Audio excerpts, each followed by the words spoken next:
Okay, we're at section 36.2.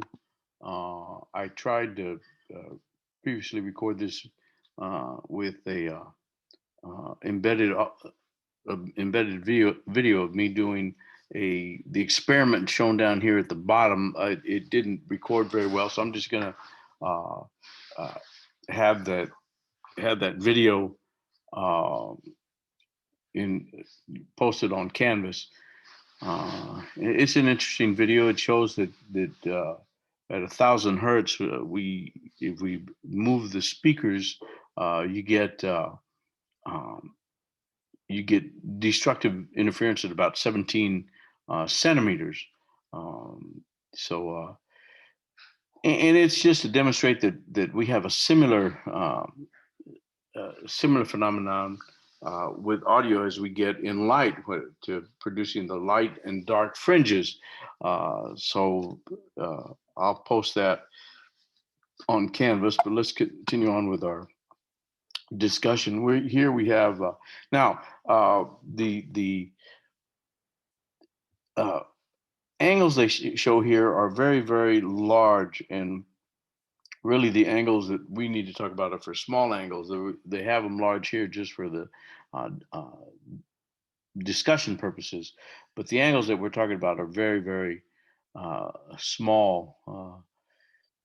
So let's continue. The delta, this is the delta here. This delta is equal to the difference between R1 and R2. And if the R1 and R2 are nearly parallel, uh, the difference is equal to delta, and that's equal to d sine theta. This is d. There's theta, so it's the opposite of the opposite over the hypotenuse, so it's d sine theta.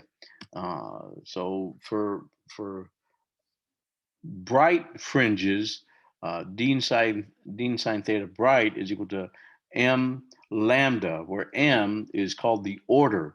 So the zeroth order is m equals 0, and first order you have plus or minus and 1, and second order you have plus or minus 2, and so on. So m is the order of uh,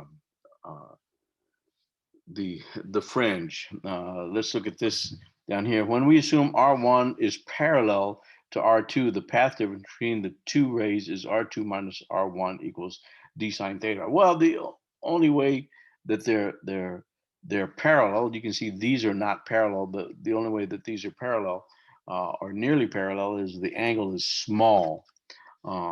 So d sine theta dark is equal to m plus 1/2 lambda for the m, again, is the order, so it's a zeroth order plus or minus first order plus or minus second order. Now, why m plus 1/2? Well, 1/2 lambda is where you're going to get the destructive interference. We'll see, you can see that in the audio of uh, the audio I mean, you can see it with the audio demonstration that I'm going to post on Canvas later. Okay, let's tangent theta. You can see the tangent theta it's theta over d, but it's also y over l. This is theta 2, so it's y over l. These are similar triangles. So y bright is equal to l tangent theta bright, and y dark is equal to l tangent theta dark. So y bright is equal to L times m lambda over d for small angles, and y dark is equal to L times m plus uh, 1/2 lambda over d, again for small angles. And again, m is the order, so m is going to be 0, plus or minus 1, plus or minus 2. Okay, which of the following causes the fringes in a two-slit interference pattern to move farther apart? Decreasing the wavelength of the light, decreasing the screen distance L, decreasing the split spacing, immersing the entire apparatus in water. Well, the answer is C, decreasing the slit spacing.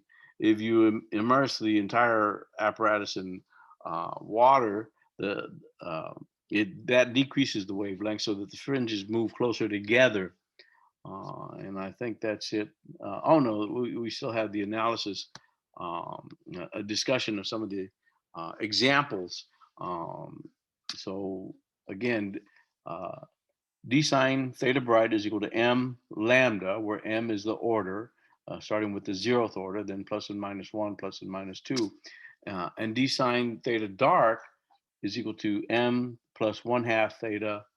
I'm sorry, m plus 1/2 lambda, where lambda is the wavelength, where again m equals 0, plus or minus 1, plus or minus 2. And that's the end of the section. So we'll stop the video here.